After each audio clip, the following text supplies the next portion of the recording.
जेठानी को बचाने वाली देवरानियां।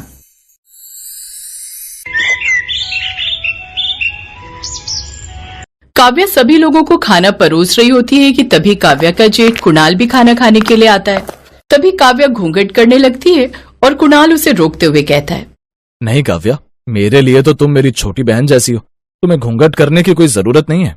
तभी वहीं टेबल पर बैठी हुई उसकी माँ सुमित्रा घूर कर काव्या को देखती हैं और कहती हैं, मैं अभी बता रही हूँ, ये विदेशी संस्कार यहाँ पर दिखाने की जरूरत नहीं है। काव्या, कुणाल तेरा जेठ है, घूंघट कर। लेकिन माँ जी, कुणाल भैया तो बड़े भाई की तरह प्यार जता रहे हैं, इसमें गलत क्या है? अगर घूंघट नहीं होगा तो काव्या दीदी काम भी जल्दी कर पाएंगी। अंजलि, तू भी इसकी बातों में मत आ, ये घूंघट हमारी मर्यादा है, तू भी चुपचाप अपना काम कर। मैंने बोला ना माँ, काव्या और अंजलि घूंघट नहीं करेंगी, वो मेरी छोटी बहनों जैसी हैं। छोटी बहन भी कभी बड़े भाई से घूंघट करती है क्या? कुणाल गुस्से में बोलता है और सुमित्रा भी चुप हो जाती है और उसके बाद उदास होकर बड़े प्यार से कहती है, तुझे मैंने कितनी बार कहा कि तू भी शादी करके अपना घर बसा ले। अगर तेरी पत्नी इस घर में आ जाती तब तो तीनों बहुएं बिना घूंघट घूमती हुई अच्छी भी लगती, लेकिन तू कभी मेरी बात सुनकर राजी नहीं है। मैंने बोला ना माँ कि मैं शादी नहीं करूंगा। जब मैं शादी करने को तैयार था तब तो अब तैयार नहीं हुई, और अब आप चाहती हैं कि मैं शादी कर लूं। कुणाल ये बोलकर खाना छोड़कर चला जाता है। ये सब कुछ देखकर काव्या और अंजलि को बिल्कुल भी अच्छा नहीं लगता और वो गुस्से में अपनी सास से सवाल करती हैं, माँ जी आपने ऐसा क्यों किया? मेरी और अरुण की भी तो लव मैरिज थी, हम दोनों की भी लव मैरिज आपने करवा दी, लेकिन कुणाल भैया की नहीं। आखिर क्या कमी थी उनकी पसंद की लड़की में ऐसी?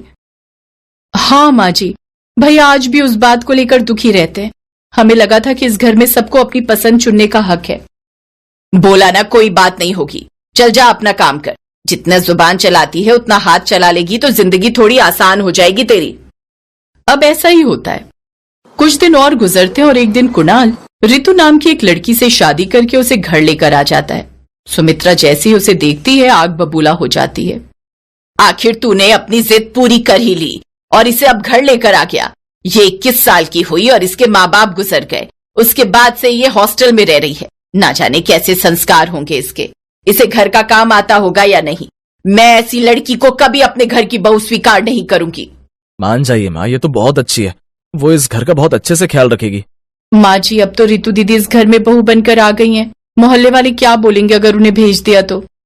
और माँ जी, घर आई लक्ष्मी को ऐसे ठुकराना शोभा नहीं देता, भैया की खुशी भी तो इसी में है। अब ऐसा ही होता है। सुमित्रा ऋतु को घर में स्वीकार तो कर लेती है। तुझे लगता है ना कि ये लड़की इस घर के लिए सही है, संस्कारी है और इस घर को संभाल सकती है, तो ठीक है, आज से काव्या और अंजलि कोई काम नहीं करेंगी। ऋतु इस घर को संभाल कर दिखाएगी। अगर उसने ये घर संभाल लिया तो मैं उसे बहू के रूप में स्वीकार कर लूंगी और पूरे मोहल्ले के सामने इसकी मुंह दिखाई कर दूंगी। वरना इसको बोल दो कि घूंघट डाल कर रखे और घूंघट में इस घर से दफा दफा हो जाए। आखिर घर वाले सुमित्रा की शर्त को मान जाते हैं। सुमित्रा के वहां से जाते ही ऋतु अपना घूंघट हटाती है। मुझे तो घर का कोई भी काम नहीं आता। माँ जी सच कहती हैं, क्या सच में मैं इस घर की बहू बनने के लायक नहीं थी? मैं तो ये शहर भी छोड़कर चली गई थी। वो तो मेरे कुछ डॉक्यूमेंट्स यहाँ रह गए थे, वही लेने आई थी और गलती से कुणाल से टकरा गई। दीदी, आपको परेशान होने की जरूरत नहीं है। मैं हूं ना अपनी जेठानी को बचाने वाली देवरानी, और मैं भी हूँ दीदी। हम दोनों देवरानियां मिलकर माँ जी को पता भी नहीं चलने देंगे कि काम किसने किया है। अच्छा है कि आप घूंघट में रहती हो, हम घूंघट में ही आपको हर बार बचा लेंगे। और कुछ दिन की तो बात है, जब आप माँ जी का दिल जीत लोगी तब वो आपको बहू के रूप में स्वीकार कर लेंगी। अब ऐसा ही होता है। काव्या और अंजलि ने जिम्मेदारी ले ली थी कि वो अपनी जेठानी को बचाएंगे। अगले दिन उसकी जेठानी यानी ऋतु के पहली रसोई की रस्म होती है। जैसे काव्या और अंजलि रसोई में जाती हैं तो देखती हैं कि सारा खाना जला दिया गया था। अरे दीदी, आपसे किसने कहा था रसोई के अंदर ये युद्ध मचाने के लिए? माँ जी तो ये बदबू सुनकर ही रसोई में आ जाएंगे और सब कुछ पता चल जाएगा उन्हें। लगता है दीदी ने मसाले और आग के साथ खेल कर दिया। काव्या दीदी जल्दी करो, माँ जी आती होंगी। मैंने सोचा कि सब कुछ तुम दोनों कैसे करोगी, इसलिए मैंने YouTube से देखकर ये सब कुछ बना लिया, लेकिन मुझे नहीं पता था कि सब कुछ इतना खराब हो जाएगा। इसमें इतना चिंता करने की जरूरत नहीं है दीदी। आप एक काम करो, जैसी साड़ी मैंने पहनी है वैसी साड़ी मेरे कमरे में रखी हुई है, आप वो साड़ी पहनकर जल्दी से आ जाओ और घूंघट कर लेना, ताकि किसी को पता न चले कि यहाँ नाश्ता मैं बना रही हूँ। अब ऐसा ही होता है। ऋतु काव्या के कमरे में जाती है और उसके जैसी साड़ी पहनकर आ जाती है और तुरंत ही काव्या और अंजलि सारा खाना बनाकर तैयार कर देती हैं। थोड़ी देर में खाना सजा दिया जाता है और जैसे ही साथ में खाना खाया तो सुमित्रा कहती हैं, खाना तो ठीक ठाक बनाया है, लेकिन इसका मतलब ये नहीं कि तुझे घर के सारे काम आते हैं। अब जल्दी से झाड़ू पोछा बर्तन सब करके रख, तब तक मैं पड़ोसन के साथ डिस्पेंसरी जाकर आ रही हूँ, उसकी तबीयत खराब है। और काव्या, अंजलि बहू, तुम्हारी टांग तोड़ दूंगी अगर तुम दोनों ने किसी काम को हाथ लगाया तो। सुमित्रा ये बोलकर जाने लगती है कि तभी उनकी नजर काव्या और ऋतु की एक जैसी साड़ी पर पड़ती है और वो अपने मन में कहती हैं, जरूर दाल में कुछ काला है, इन दोनों ने एक जैसी साड़ी कैसे पहनी हुई है। और अंजलि भी आज कुछ ज्यादा ही मुस्कुरा रही है, ऋतु तो कल ही इस घर में आई है। सुमित्रा ये बोलकर डिस्पेंसरी के लिए निकल तो जाती हैं और जैसे ही वो अपनी पड़ोसन के घर पहुंचती है तो उससे कहती हैं, माफ कर, आज तू अकेले ही डिस्पेंसरी चली जा, आज मेरे घर में थोड़ी साफ सफाई करनी है मुझे। सुमित्रा ये बोलकर पड़ोसन को अकेले ही डिस्पेंसरी भेज देती हैं। तभी सुमित्रा घर के अंदर घुसती है और गुस्से में दोनों देवरानियों से कहती हैं, काव्या, अंजलि, तुम खुद को बहुत महान समझती हो क्या? ये जेठानी को बचाने वाली देवरानी बनना जरूरी है? तुम्हें किसने बोला था तुम्हें इतना काम करने के लिए? माँ जी, हमें बुरा लग रहा था कि दीदी को अकेले इतना सब करना पड़ रहा है, अगर मैं काम नहीं करती तो आप दीदी को। तभी सुमित्रा की आंखों में आंसू आ जाते हैं। उन्हें अपने परिवार के बीच इतना अच्छा प्यार देखकर अच्छा लगता है और वो कहती हैं, मुझे अच्छा लगा काव्या और अंजलि बहू कि मेरे छोटे बेटों ने तुम जैसी जीवन साथी चुनी। अभी ऋतु को इस घर में एक ही दिन हुआ है आए हुए, तू चाहती तो उससे जलन रख सकती थी, अपनी जगह ऊपर रख सकती थी, लेकिन तुम दोनों ने अपनी जेठानी को बचाने की कोशिश की। माँ जी, हम सब परिवार का एक सदस्य हैं, कोई भी एक दूसरे को नीचा दिखाकर क्या हासिल कर लेगा? अगर हम लोग साथ कदम से कदम मिलाकर चलें तो ज्यादा आसान होगा। और माँ जी, ऋतु दीदी की कोई गलती नहीं है, वो शुरू से अकेली रही है तो उन्हें घर के काम करने की आदत नहीं है और ना ही उन्हें आता है, इसके लिए हम उन्हें गलत नहीं ठहरा सकते ना। ऋतु, मुझे माफ कर दे, शायद मैं तुझे कुछ ज्यादा ही सख्ती से बात कर रही थी, लेकिन तू धीरे धीरे घर का सारा काम सीख ले। एक बहू होने के नाते तुझे सब कुछ आना चाहिए, ये तेरी भी जिम्मेदारी बनती है। माँ जी, मैं आपसे वादा करती हूँ कि ज्यादा दिन तक मेरी देवरानियों को मुझे बचाना नहीं पड़ेगा और एक दिन मैं बहुत अच्छी बहू बनकर साबित होंगी और उसके बाद मैं अपनी देवरानियों के साथ कंपटीशन भी किया करूंगी कि कौन ज्यादा अच्छी बहू है। काव्या और अंजलि ये सुनकर जोर जोर से हंस पड़ती हैं और बड़े प्यार से ऋतु को जवाब देती हैं, दीदी क्यों नहीं, हम दोनों मिलकर बस बहू होने का कंपटीशन भी कर लेंगे और उसके बाद में मुझे अपनी जेठानी को बचाना भी नहीं पड़ेगा, लेकिन सबसे पहले अपनी जेठानी को मुझे लड़ाई करने के लिए ट्रेन तो कर लूं। पूरे 2 साल से काव्या के हाथों का नाश्ता खा रही हूँ, तुम्हें क्या लगता है मैंने स्वाद नहीं पहचान लिया था? लेकिन बस मैं अपने शक को यकीन में बदलना चाहती थी और वो आज हो ही गया। इन बूढ़ी नजरों से कुछ नहीं बच सकता मेरे बच्चों। पूरे परिवार में खुशियों का माहौल होता है। आखिरकार सुमित्रा अपने बेटे कुणाल की खुशी के लिए ऋतु को बहू के रूप में स्वीकार कर लेती है और उसकी मुंह दिखाई की रस्म भी रखवाती है। और कुछ ही महीनों के बाद ऋतु भी अपने वादे पर खरी उतरती है और घर के सारे काम बहुत अच्छे से सीख लेती है।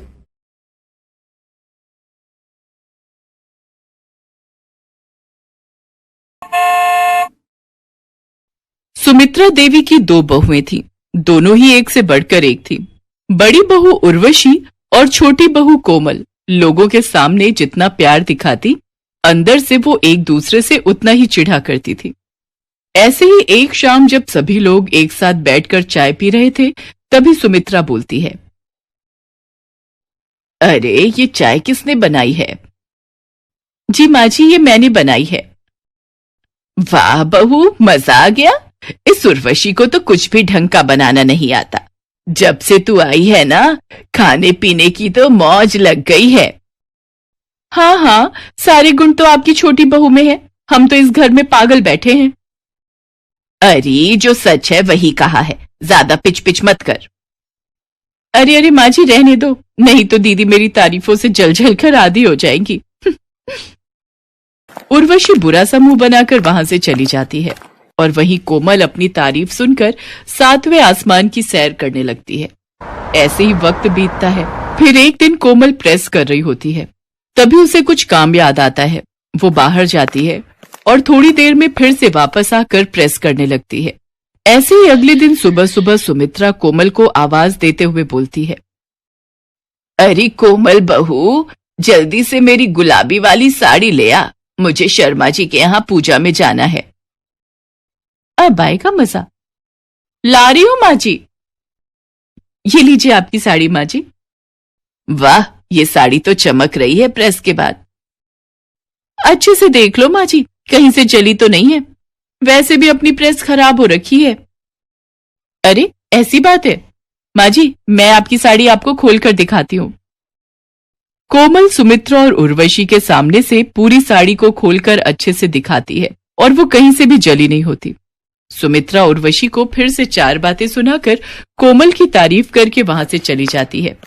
सुमित्रा के जाते ही कोमल बोलती है, क्या हुआ दीदी, आपकी चाल उल्टी पड़ गई? आपने तो माँ जी की साड़ी जला दी थी, फिर ये सब कैसे हो गया? यही सोच रही है ना आप? क्यों बकवास कर रही हो? मैंने तो बस यूं ही कहा था। रहने दो दीदी, अब ज्यादा भोली मत बनो। मैं जब अपने कमरे से बाहर गई थी तब मैं अपने फोन का कैमरा ऑन करके छोड़ गई थी और देखिए उसमें आपकी सारी हरकत रिकॉर्ड हो गई थी। इसलिए मैं शाम को ही बाजार जाकर माँ जी की साड़ी जैसी सेम टू सेम साड़ी ले आई और माँ जी को दे दी। इस बार तो बेटा तू बच गई, लेकिन अगली बार नहीं बचेगी। ऐसे ही वक्त बीतता जाता है। कोमल और उर्वशी वो दोनों एक दूसरे के खिलाफ ऐसे ही साजिश जारी रखते हैं।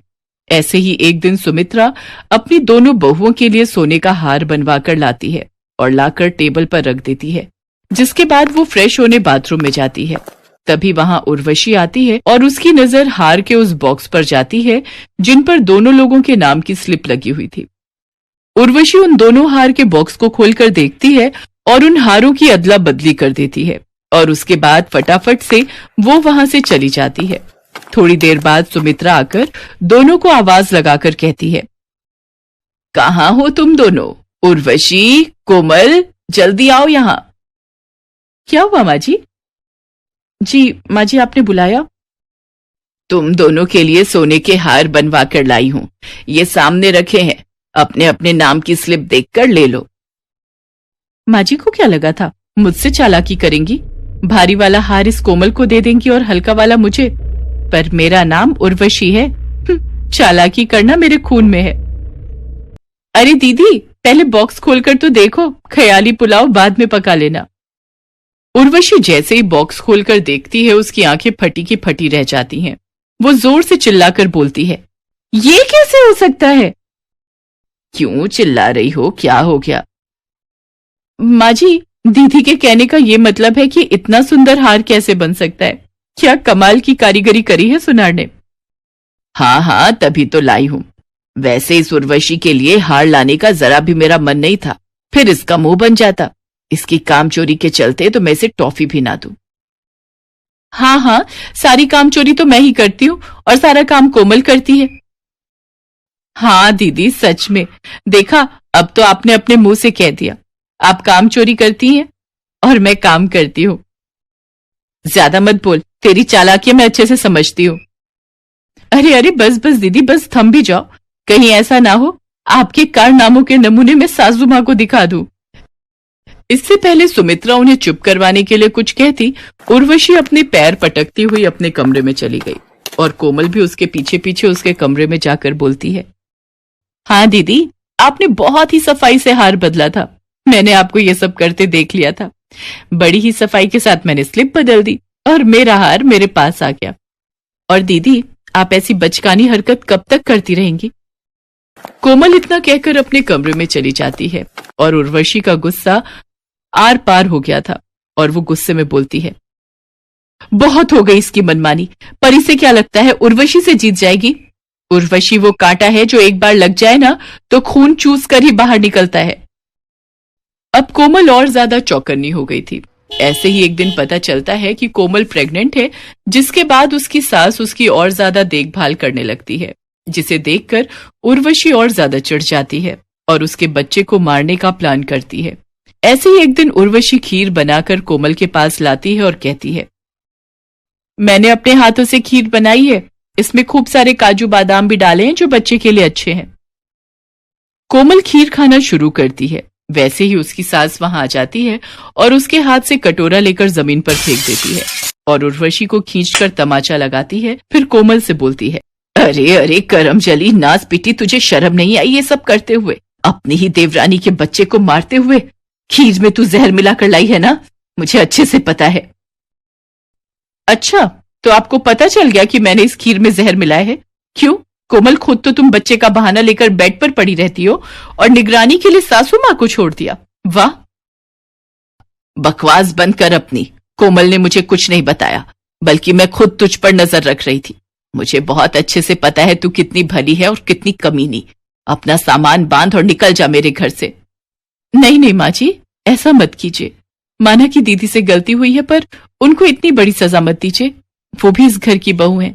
गलती करने वाले से बड़ा माफ करने वाला होता है। आप दीदी को माफ कर दीजिए। अपनी सास और देवरानी की बातें सुनकर उर्वशी को अपनी गलती का एहसास होता है और वो दोनों से माफी मांगती है और सारे गलत काम छोड़ देती है। इसके बाद 9 महीने पूरे होने पर कोमल एक बहुत ही सुंदर सी बेटी को जन्म देती है और दोनों देवरानी जेठानी मिलकर उसका खूब ख्याल रखती हैं।